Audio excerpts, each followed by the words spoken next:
Loose Women star Denise Welch has opened up about her experiences of postnatal depression in the 1990s after enlisting help from fellow actress Sarah Lancashire.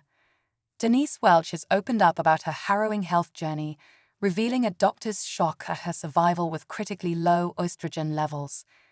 The actress and Loose Women panelist recounted her struggle with postnatal depression on the Number with Darren Kennedy podcast, discussing the challenges she faced while breaking into television in the 1990s. She shared her frustration with the medical community's lack of understanding about hormones. People just don't understand hormones. You know, it took me 20 years to have someone even listen to the fact that I, as a woman, we give birth to a human being, that there may just be some kind of flux in the hormones that goes on there to produce an actual human from your nether regions.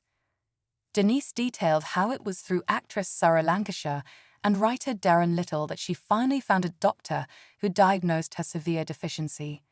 It took me 20 years to find a doctor through the actress Sarah Lancashire and Darren Little.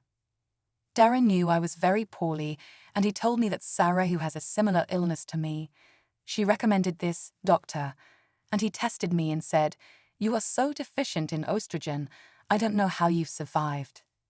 In the earlier part of the podcast, Denise, age 66, also spoke candidly about the difficulties of speaking out about mental health during a time when it was not widely discussed or understood. Reflecting on her personal battles and career pressures, Denise, mother to Matty Healy of the 1975 fame, said, "I sadly had severe crippling hospitalized postnatal depression at the same time as my television career was trying to take off, so it was life-changing in so many ways."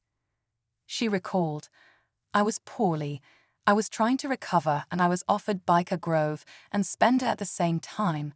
I pushed myself to do these jobs whilst at home kind of having a breakdown. It was because of the sleight of fame/well-known-ness that comes with doing two popular shows at the same time. I was obviously asked to do several interviews."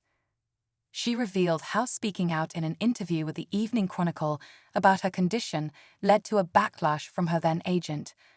"I did one for the Evening Chronicle, local paper in Newcastle, and I spoke out about the postnatal depression, which I was hiding a lot of how bad it was in order to work, A, financially, and B, because I felt that I couldn't not do these jobs." The actress shared the stark warning from her agent, who feared for her career. Women's Own picked up this story, and my agent at the time, who was about 110, said, "Darling, you're going to ruin everything. You cannot talk about this. People will think you're mad. You'll never work." Denise stood firm against the stigma, determined to use her voice for good. And I remember saying, "Dennis, I have realized that there is nobody in the public eye talking about mental illness or postnatal depression or anything like that, and if I don't get employed because I talk about this, then I don't want to work for the people who are going to give me the job." She went on to become an influential figure in raising mental health awareness. Podcast host Darren highlighted the ongoing challenges faced by many, noting that despite increased awareness, mental health still carries stigma, especially for working women today. Speaking about her ongoing battle with depression, Denise admitted, "I still suffer from it. 1989 changed my life for good and for bad.